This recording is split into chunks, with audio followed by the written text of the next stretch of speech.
Good morning प्यारे विद्यार्थियों। आज हम पढ़ेंगे वापसी कहानी में चरित्र चित्रण कि इस कहानी के मुख्य पात्र का चरित्र कैसा है, इसके बारे में हम अध्ययन करेंगे। कल हमने वापसी कहानी का कथानक पढ़ा था, आज हम चरित्र चित्रण पर बात करेंगे। वापसी कहानी गजाधर बाबू को केंद्र में रखकर लिखी गई है। मुख्य कौन है? गजाधर बाबू हैं। इसकी कहानी में या मुख्य पात्र गजाधर बाबू होने के कारण कहानी में मुख्य चरित्र भी वही है और उन्हीं का चरित्र सबसे अधिक मुखर होकर हमारे सामने आता है। इनके अलावा उनकी पत्नी का चरित्र दूसरे पात्रों की तुलना में ज़्यादा उभर कर आता है। शेष सभी पात्र कहानी की ज़रूरत के अनुसार आते हैं, जाते हैं और वहाँ बने रहते हैं।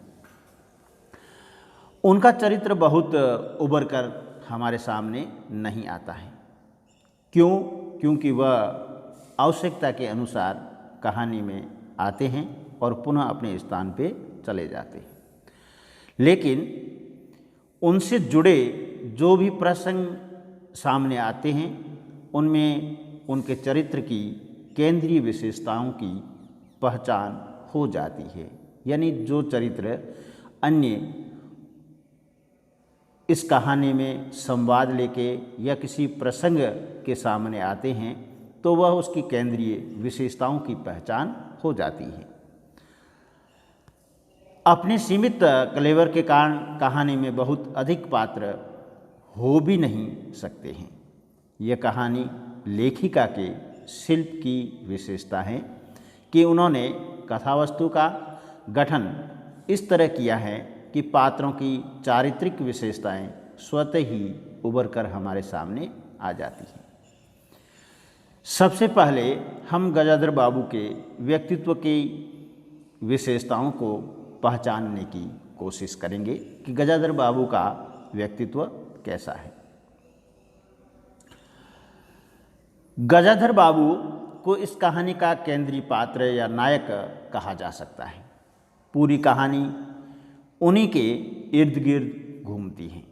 गजाधर बाबू पर केंद्रित होने के बावजूद इसे चरित्र प्रधान कहानी कहना उचित नहीं है, क्योंकि कहानी का मकसद गजाधर बाबू के चरित्र को उभारना नहीं, बल्कि उनके माध्यम से परिवारों में यानी मध्यम परिवारों से या मध्यम परिवारों में वृद्ध लोगों की बदलती स्थिति को दर्शाना है।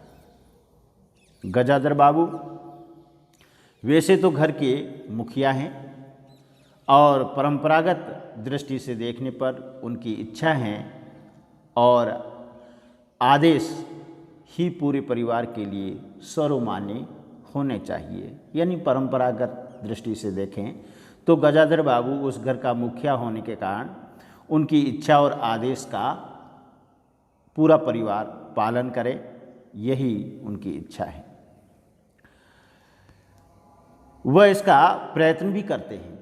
मुखिया होने के नाते उस व्यवस्था में बदलाव करना चाहते हैं और परंपरा का निर्वाह करना चाह भी रहे हैं, लेकिन घर के सभी सदस्य उनके कहे अनुसार चले, ऐसा होता नहीं है कि उनका कहना कोई नहीं मानता है और न ही उनके कहे अनुसार चलता है।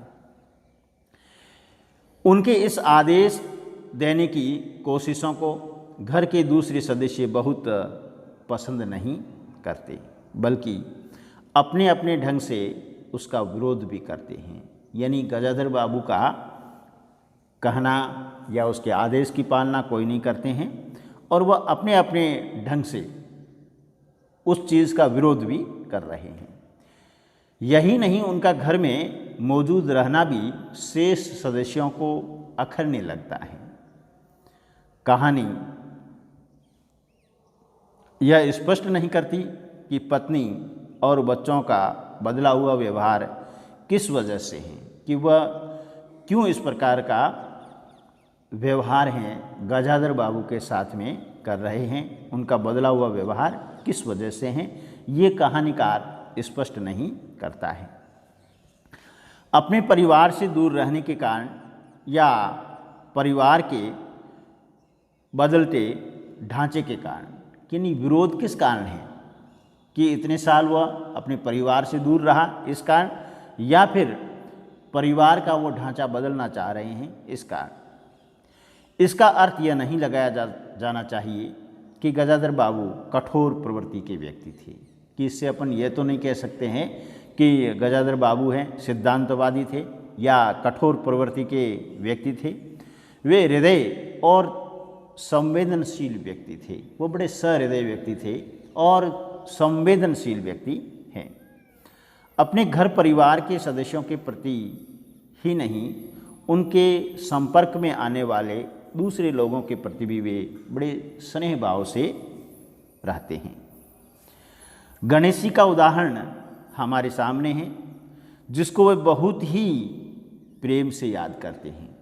गणेश जी जो रेलवे में उनका नौकर था, चाय पिलाता था, उसको बड़े प्रेम भाव से याद करते हैं।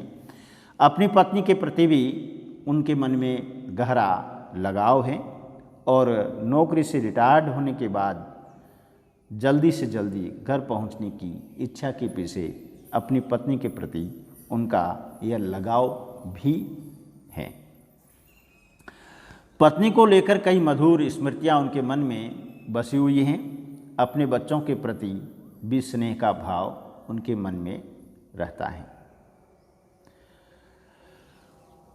उनमें अपने घर परिवार के प्रति जिम्मेदारी का बोध भी है। गजाधर बाबू को सबसे लगाव है, नौकर गणेशी से लगा करके, पत्नी से लगाकर, अपने बच्चों से लगा करके, और ये करें घर परिवार वालों के प्रति क्या जिम्मेदारी है इसका भी वह बोध समझ रहे हैं। इसी वजह से वे बच्चों को टोकते हैं कि मेरी जिम्मेदारी है बच्चों को सही रास्ते पे ले जाना। लेकिन उनकी इस भावना को बच्चे समझ नहीं पाते हैं और उन्हें लगता है कि पिता उन पर शासन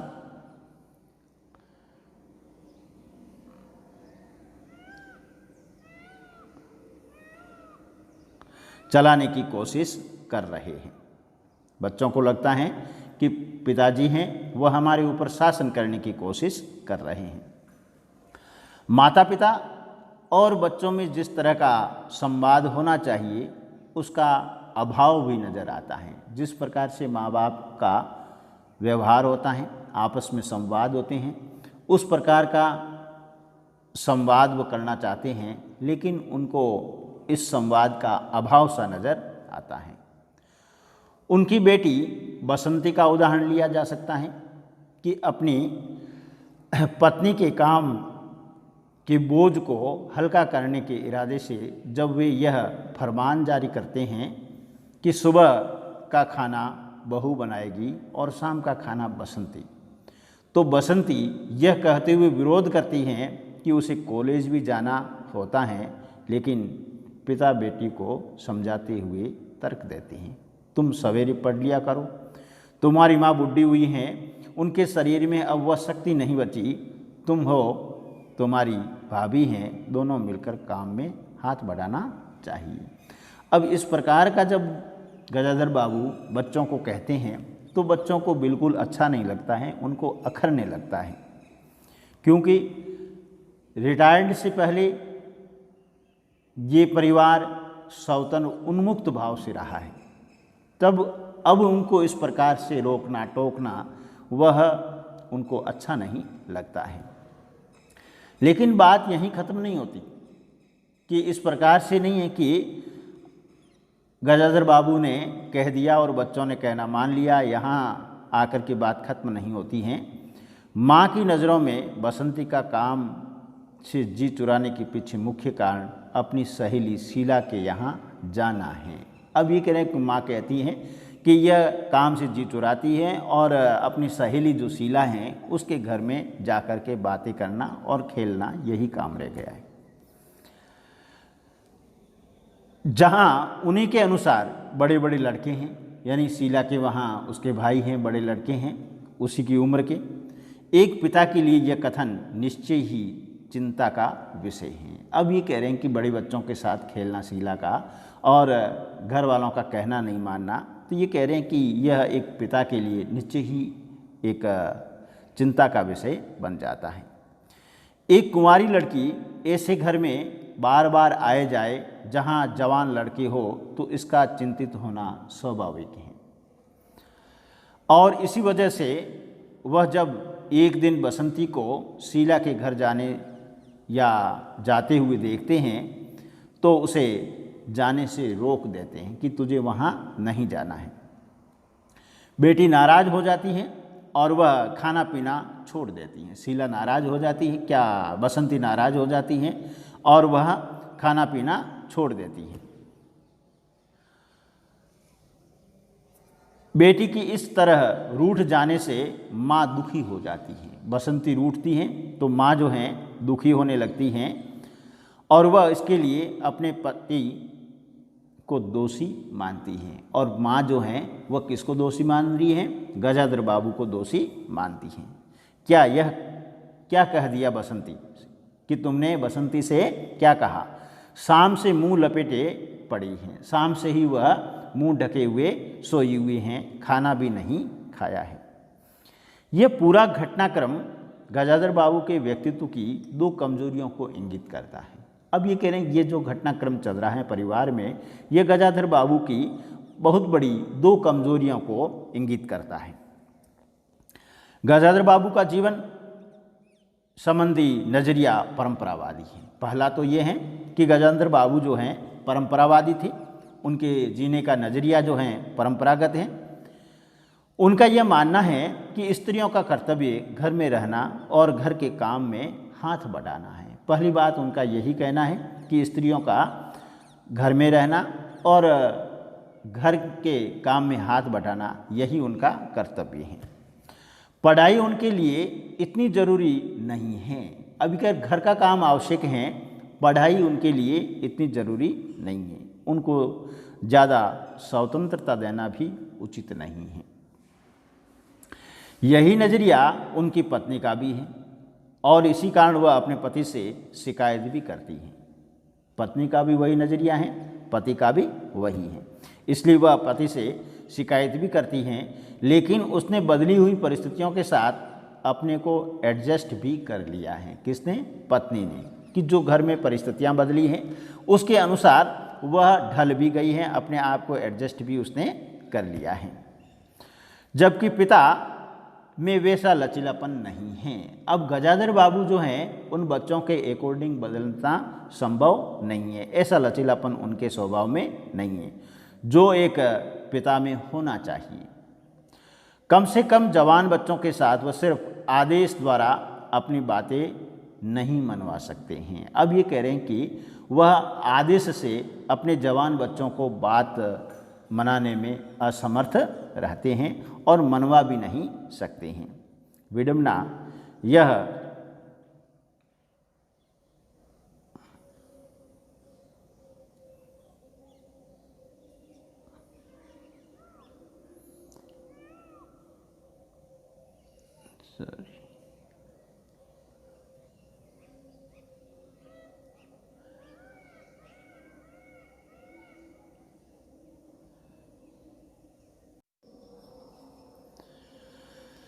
विडंबना यह है कि गजाधर बाबू अपनी बेटी पर आदेश चलाते हैं, बहू और पत्नी से भी उनकी अपेक्षाएं हैं। अब ये कह रहे हैं कि बेटी पर वह आदेश चलाते हैं और गजाधर बाबू अपनी पत्नी से और बहू से भी यही अपेक्षाएं करते हैं कि वह भी उनके आदेश का पालन करें।